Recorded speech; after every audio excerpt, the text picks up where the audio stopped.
జై తెలంగాణ. అందరికీ నమస్కారం. ఈరోజు మళ్ళీ వరంగల్ నుంచి, షాద్నగర్ నుంచి, మహబూబ్ నగర్ నుంచి, కూకట్పల్లి నుండి, ఉప్పల్ నుండి, అనేక చోట్ల నుండి, మలక్పేట్ నుంచి అందరి ఆధ్వర్యంలో చాలామంది వచ్చి జాయిన్ అవుతూ ఉన్నారు. వారందరికీ కూడా వెల్కమ్ చెప్తా ఉన్నాం. తెలంగాణ జాగృతి అనేక కార్యక్రమాలని చేస్తూ వస్తుంది కంటిన్యూస్గా. ఆ కార్యక్రమాలకు మరింత బలం ఇవ్వడానికి, ఆ కార్యక్రమాల్ని మరింత ఉత్సాహవంతంగా ముందుకు తీసుకెళ్ళడానికి ఇంతమంది యువమిత్రులు వచ్చి జాయిన్ అవ్వడం చాలా సంతోషం. వారందరికీ కూడా స్వాగతం, అట్లానే తెలంగాణ అభివందనాలు అందరికీ కూడా తెలియజేస్తూ ఉన్నాను. మరి ఇవాళ రాము యాదవ్ ఆధ్వర్యంలో పెద్ద ఎత్తున తను జాయినింగ్స్ పెట్టిన వారికి ప్రత్యేకంగా అభినందనలు తెలియజేస్తూ ఉన్నాను.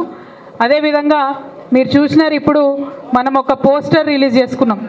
ఆ పోస్టరు, ఆ కార్యక్రమం పేరు లీడర్ అనేటటువంటి పేరుతో తెలంగాణ జాగృతి తెలంగాణ వ్యాప్తంగా కూడా శిక్షణ శిబిరాలను నిర్వహించకపోతూ ఉన్నాం.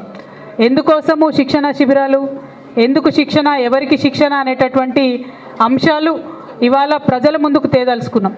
తెలంగాణ జాగృతి గత అనేక సంవత్సరాలుగా మహిళా బిల్లు కోసం కొట్లాడినాం. మహిళా రిజర్వేషన్ బిల్లు దేశవ్యాప్తంగా పాస్ అవ్వడంలో ప్రత్యేకమైనటువంటి పాత్రను పోషించడం జరిగింది. ఆ తర్వాత బీసీ బిల్లు కోసం కంటిన్యూస్గా కొట్లాడుతున్నాం, ఇక ముందు కూడా కొట్లాడతాం. బీసీలకు 42% తెలంగాణ రాష్ట్రంలో మరి వాటా వచ్చేంత వరకు కూడా ఉద్యమిస్తాం. అదేవిధంగా తెలంగాణ జాగృతి మొదటి నుండి ఇప్పటి వరకు కూడా యువమిత్రులను, సాహితీ మిత్రులను, తెలంగాణ వాదాన్ని ముందుకు తీసుకుపోయేటటువంటి ప్రతి ఒక్క వ్యక్తిని కూడా వారి నాయకత్వాన్ని ఎంకరేజ్ చేస్తూ మరి ముందుకు రావడం జరిగింది. అన్నిటికన్నా మించి, అన్నిటికన్నా ముఖ్యంగా సమాజంలో సగభాగమైనటువంటి మా ఆడబిడ్డలందరినీ కూడా ఎంకరేజ్ చేస్తూ ముందుకు తీసుకురావడం జరిగింది. మరి ఇవాళ మనం చేసినటువంటి పోరాటాలన్నీ కూడా ఫలితం వచ్చేటటువంటి రోజు వచ్చింది. అంటే మహిళా బిల్లు పాస్ అయింది. వచ్చేటటువంటి అసెంబ్లీ పార్లమెంట్ ఎన్నికలలో మరి 33% మనకు మహిళా అభ్యర్థులు కావాల్సి వస్తుంది. ఇవాళ డీలిమిటేషన్ వస్తుంది. అంటే తెలంగాణలో ఎమ్మెల్యే సీట్లు మరి 153కు పెరుగుతాయి. ఎంపీ సీట్లు మరి దేశవ్యాప్తంగా విభజన అయితే అది కూడా పెరిగేటటువంటి ఆస్కారం ఉంటుంది. అదేవిధంగా ఎంతోమంది యువమిత్రులు యూత్ పాలిటిక్స్లోకి రావాలని చెప్పి జాగృతి ఇదివరకు కూడా అనేకమైన కార్యక్రమాలు చేసింది. మరి నిన్న మొన్న కూడా చూసిరు మీరు, సింగరేణిలో కూడా యువమిత్రులకు అవకాశం ఇవ్వాలని చెప్పి మొత్తం 11కు 11 ఏరియాల్లో కోఆర్డినేటర్స్ కూడా యూత్ని సింగరేణిలో మరి వేయడం జరిగింది జాగృతి నుండి. అంటే జాగృతి యొక్క బలమైనటువంటి నమ్మకం ఏంటంటే, యూత్ ఎప్పుడైతే పాలిటిక్స్లోకి వస్తారో అదొక క్లీన్ పాలిటిక్స్ అయ్యేటటువంటి అవకాశం ఉంటుంది. పొలిటికల్ బ్యాక్గ్రౌండ్ లేనటువంటి వారందరికీ కూడా పాలిటిక్స్లోకి వచ్చేటటువంటి ఒక ప్లాట్ఫామ్గా తెలంగాణ జాగృతి రేపు మారబోతా ఉందని ఈ సందర్భంగా మేము తెలియజేస్తూ ఉన్నాం. తెలంగాణ యువమిత్రులందరినీ కూడా నేను ఆహ్వానిస్తూ ఉన్నాను.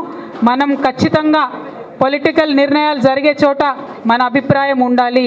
మనకున్నటువంటి మేధస్సుని, మనకున్నటువంటి శక్తిని, మనకున్నటువంటి చైతన్యాన్ని తెలంగాణ ప్రజలందరికీ కూడా మనము నేర్పించాలి, లీడ్ చేయాలి, తెలంగాణను ముందుకు తీసుకొని వెళ్ళాలి.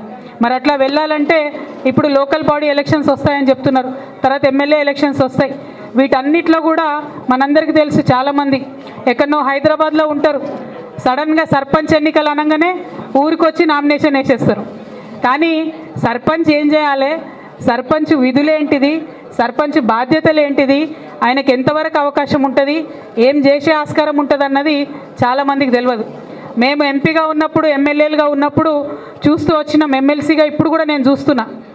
ఏదన్నా ఒక ఊర్లో ఫీల్డ్ అసిస్టెంట్ గట్టోడు ఉన్నాడు అనుకో, సర్పంచ్ది ఏం నడవనటువంటి పరిస్థితి ఇలా చూస్తున్నాం మన ఊర్లలో. చాలామంది మిత్రులకు సర్పంచ్ అయితే ఏం చేయాలనో తెలియదు, సర్పంచ్ కావాలంతే, లొల్లి, పంచాయతీ, కొట్లాట, పైసలు ఖర్చు పెట్టాలి, ఎలక్షన్ గెలవాలి. కానీ గెలిచినాక మరి ఊరికి కావాల్సిన పని ఎట్లా చేయాలి అది అర్థం కాదు. ఇక లీడర్ అనే ప్రోగ్రాం అదే చెప్తుంది, సర్పంచ్ బాధ్యతలు ఏంటిది, నువ్వు సర్పంచ్ అయినావు గ్రామానికి, సర్పంచ్గా ఏం చేయగలుగుతావు. ఒక ఊర్లో ఒక చెరువు సమస్య ఉన్నది, ఒక భూమి రెవెన్యూ సమస్య ఉన్నది, ఎవరి దగ్గరికి పోవాలి, ఎంఆర్ఓ దగ్గర పోవాలన్నా, ఆర్డీఓ దగ్గర పోవాలన్నా, కలెక్టర్ దగ్గరికి పోవాలన్నా, ఉత్తరం రాయాలి, ఎట్లా లెటర్ రాయాలి, ఏమేమి అంశాలు పెట్టి లెటర్ రాయాలి, దానికి ఫండ్స్ ఎట్లా తెచ్చుకోవాలి, ఇవన్నిటినీ కూడా నేర్పించేటటువంటి కార్యక్రమమే లీడర్ అనేటటువంటి కార్యక్రమం. ఇవాళ చిన్నప్పటి నుంచి నేను చాలామందిని చూసిన, ఏమైతావు పెద్దగైనాక అంటే లీడర్ అవుతామంటాం. కానీ లీడర్ అయ్యి ప్రజల్ని లీడ్ చేయాలంటే దానికి తగ్గటువంటి సాంకేతిక మనకు నైపుణ్యం కూడా ఉండాలి. ఒకటి, ఎన్నికలలో ఎట్లా గెలవాలి, సరే కులబలం ధనబలం ఇవన్నీ ఎట్లాగో ఒక రోల్ ప్లే చేస్తూనే ఉన్నాయి ఇవాళ ఎన్నికలలో. వాటన్నిటినీ అధిగమించి గెలిచిన తర్వాత మరి ఆ గెలిచినటువంటి వ్యక్తి 5 ఏళ్ళు ఎట్లా సేవ చేయాలి, వీటిని నేర్పించేటటువంటి కార్యక్రమమే లీడర్ అనేటటువంటి కార్యక్రమం. ఇవాళ సర్పంచ్ పోటీ చేయాలంటే సర్పంచ్ ఏం చేయాలి, ఎంపీటీసీ పోటీ చేస్తారంటే అసలు ఎంపీటీసీ రోల్ ఏంటి, ఆయన ఏం చేయాలి. తర్వాత ఎమ్మెల్యేలు ఉంటారు. ఎమ్మెల్యే అయితే చాలామంది ఏమనుకుంటారంటే, మా దగ్గర కూడా వచ్చిన వాళ్ళు మాట్లాడుతుంటారు, అక్క మీరు ఒక్క ఫోన్ చేస్తే చాలక్క పని అయిపోతుంది అంటారు. అరే అట్లా ఉండదురా పోయి, మస్తు రూల్స్ ఉంటాయి, కథలు ఉంటాయి, డిన్నర్ వాళ్ళు లేలే మీరు ఒక్క ఫోన్ చేయండి అక్క అంటే తెలియాలి ఎమ్మెల్యే పరిధి ఏంటిది, ఎమ్మెల్యే ఎంతవరకు పనిచేయగలుగుతారు, ఎంపీ పరిధి ఏంటిది, ఎంపీ ఏం చేయగలుగుతాడు ఏం చేయలేరు, ముఖ్యమంత్రి ఏంటిది ఆయన పరిధి ఏముంటుంది, ఏం చేయగలుగుతాడు ఏం చేయలేరు. మీకు అందరికి గుర్తుండుంటుంది, కేసీఆర్ సారు ధరణి అనే కార్యక్రమం పెట్టినప్పుడు పెద్ద ఎత్తున ఒక ఎగ్జాంపుల్ చెప్పేది సారు, నేను ధరణి పెడుతున్నా, రైతు యొక్క వేలి గుర్తుతోనే ధరణి తెరుచుకుంటుంది, ముఖ్యమంత్రికి కూడా అధికారం ఉండదని చెప్పేటోడు సార్. అంటే ముఖ్యమంత్రి అధికారాల మీద కూడా నియంత్రణ ఉంటుంది. ఎవరైనా చట్టానికి లోబడి రాజ్యాంగానికి లోబడి మాత్రమే పని చేయగలుగుతారు. ఆ పని న్యాయబద్ధమైనప్పుడు ధర్మబద్ధమైనప్పుడు దానికి చట్టం నుండి రక్షణ ఉంటుంది. ఆ చట్టాలను నేర్పించేటటువంటి కార్యక్రమమే ఈ లీడర్ అనేటటువంటి కార్యక్రమం. ఈ లీడర్ అనేటటువంటి కార్యక్రమం కేవలం హైదరాబాద్లో కాదు, తెలంగాణ వ్యాప్తంగా కూడా తెలంగాణ జాగృతి ఆధ్వర్యంలో ప్రతి నెల 3 రోజుల పాటు నిర్వహిస్తాం. జూలైలో పైలట్ ప్రోగ్రాం కింద మా హెడ్ క్వార్టర్స్లో నిన్న మొన్న ఓపెన్ చేసిన కొత్త జాగృతి ఆఫీస్లో నిర్వహించుకుంటాం. తర్వాత ఆగస్టు నుండి ఎమ్మెల్యే ఎన్నికలు ఎప్పుడో కంపల్సరీ ప్రతి నెల 3 రోజులు ఇంట్రెస్ట్ ఉన్నటువంటి ప్రతి ఒక్కరూ, ముఖ్యంగా మా యూత్కి, మా మహిళలకు, మా బీసీలకు, మా ఎస్సీ ఎస్టీలకు, మైనారిటీలకు నేను పిలుపునిస్తా ఉన్నా. అందరూ కూడా రండి, నేర్చుకోండి, తెలవాలి. మనకు ప్రజాస్వామ్యం మీద ఇంట్రెస్ట్ ఉన్నటువంటి వాళ్ళందరం కూడా, ఈ తరం వాళ్ళందరం కూడా నేర్చుకోవాలి. రాజ్యాంగం మనకి ఇచ్చినటువంటి హక్కులేంది, ఎందుకోసం పనిచేయాలి, ఎంత ఎఫెక్టివ్గా పనిచేయగలుగుతాం నేర్చుకోవాలి. ఈ 3 రోజుల కార్యక్రమాలు ఎట్లుంటాయంటే, డే 1 విధులు ఏముంటాయి, ఎట్లా చేయాలి, రూల్స్ ఏంది, పాలిటిక్స్ ఏంది, ఎట్లా అధికారాలు ఉన్నాయి, కాన్స్టిట్యూషన్ ఏం చెప్తుంది, ఇవన్నీ మొదటి రోజు చెప్తాం. రెండవ రోజు ఆల్రెడీ సర్పంచ్గా పనిచేసి బాగా పనిచేసి అవార్డులు అందుకున్నటువంటి సర్పంచ్లను, ఎంపీటీసీలను, ఎమ్మెల్యేలను, మంత్రులుగా పనిచేసిన వాళ్ళను, ఎంపీలుగా పనిచేసిన వాళ్ళను అందరినీ కూడా తీసుకొచ్చి 2వ రోజు ట్రైనింగ్ ఇస్తాం. ఇక 3వ రోజు ఓవరాల్గా లీడర్షిప్ ఏంది, ప్రజల కోసం పనిచేయాలనుకున్నప్పుడు మనం ఉండాలి, ఎట్లా బిహేవ్ చేయాలి, ఈ అన్ని అంశాలు 3వ రోజు చెప్పాలనేటటువంటి ప్రయత్నం ఈ ట్రైనింగ్ ప్రోగ్రాం ఒక నిరంతర ప్రవాహంలాగా కొనసాగుతుంది. ఏదో ఒక నిలబెట్టి బంద్ చేసే ప్రోగ్రాం కాదు. ఎందుకంటే నేను చాలా బలంగా నమ్ముతాను, మన తెలంగాణ గడ్డ అంటేనే పోరాటాల గడ్డ, పౌరుషాల గడ్డ, ప్రశ్నించేటటువంటి గడ్డ. ఈ ప్రశ్నించేటటువంటి తత్వం మన తరంతోనే ఆగద్దు, మన ముందు తరాల వాళ్ళకు కూడా ప్రశ్నించేటటువంటి ధైర్యం రావాలి.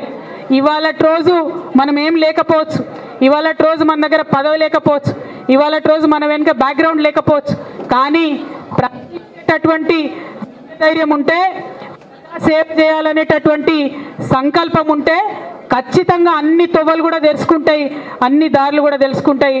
అల్టిమేట్గా ఆ దారులన్నీ ప్రజా సంక్షేమం వైపే వెళ్తాయని సందర్భంగా తెలియజేస్తూ, మరి ఇక్కడికి వచ్చినటువంటి ఇవాళ జాయిన్ అయినటువంటి యువ మిత్రులందరికీ కూడా హృదయపూర్వకంగా నమస్కారాలు తెలియజేస్తూ ఉన్నాను.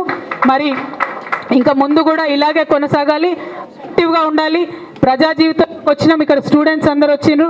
స్టూడెంట్స్ అందరినీ ఒకటే రిక్వెస్ట్ చేస్తున్నా, నేను స్టూడెంట్స్ అనగానే మరి కొంచెం లైట్ తీసుకుంటారు, కానీ స్టూడెంట్స్ పవర్ చూపించాలి. ఎందుకంటే ఈ కంట్రీలో, ఈ హిస్టరీలో ఎప్పుడెప్పుడైతే స్టూడెంట్స్ బయటకు వచ్చిండ్రో అప్పుడే నిజమైనటువంటి మార్పు వచ్చింది. ఒకప్పుడు ఇందిరాగాంధీ చాలా పవర్ఫుల్గా ఉండే, ఆమెను ఎవరు ఓడించారనుకున్నారు, కంప్లీట్గా ఎమర్జెన్సీ పెట్టింది. కానీ ఆ టైంలో దేశంలో ఆశాకిరణంలాగా ముందుకొచ్చింది విద్యార్థులు మాత్రమే. ఒక చాలా సీనియర్ జయప్రకాష్ నారాయణ గారి చేతిలో విద్యార్థులంతా కూడా ఇన్స్పైర్ అయ్యి ముందుకొస్తే ఎమర్జెన్సీ తీసేయాల్సిన పరిస్థితి వచ్చింది. ఇందిరాగాంధీ అంత powerful, Indira is India Indira అని చెప్పినటువంటి అంత పవర్ఫుల్ లేడీని కూడా విద్యార్థులు బయటకు వస్తే ఓడించి ఇంటికి పంపించి దేశ చరిత్ర మార్చిండ్రు. తెలంగాణ ఉద్యమంలో కూడా విద్యార్థులు బయటకు వస్తేనే మార్పులు వచ్చినాయి, తెలంగాణ వచ్చింది. ఇప్పటి నుంచి ఫ్యూచర్ పాలిటిక్స్ ప్రతి ఒక్కరికి బెనిఫిట్స్ రావాలంటే, ప్రతి ఒక్కరికి తెలంగాణ రాష్ట్ర ఏర్పాటు ఫలితాలు అందాలంటే విద్యార్థులు ముందు దశలో ఉండాలని చెప్పి ఈ సందర్భంగా నేను తెలియజేస్తూ, మీకు బ్యాక్గ్రౌండ్ ఏం అక్కర్లే, సంకల్పం ఉంటే చాలు. ఎవ్వరు కూడా పొలిటికల్ ఫ్యామిలీ కాదు మాది అని భయపడే అవసరం లేదు, పైసలు లేవు మా దగ్గర అని భయపడే అవసరం లేదు. నేను మళ్ళీ చెప్తున్నా, పప్పన్నం తినాలే, మొత్తం ప్రయత్నం చేయాలి, అల్టిమేట్గా పబ్లిక్ ఇంట్రెస్ట్లో పనిచేయాలి, యాక్సెప్టెన్స్ వస్తుంది, ఖచ్చితంగా లీడర్షిప్ కూడా వస్తుంది. Thank you. జై తెలంగాణ, జై తెలంగాణ, జై జాగృతి, జై తెలంగాణ. టీజేఎస్ఎఫ్, టీజేఎస్ఎఫ్, టీజేఎస్ఎఫ్, జై తెలంగాణ.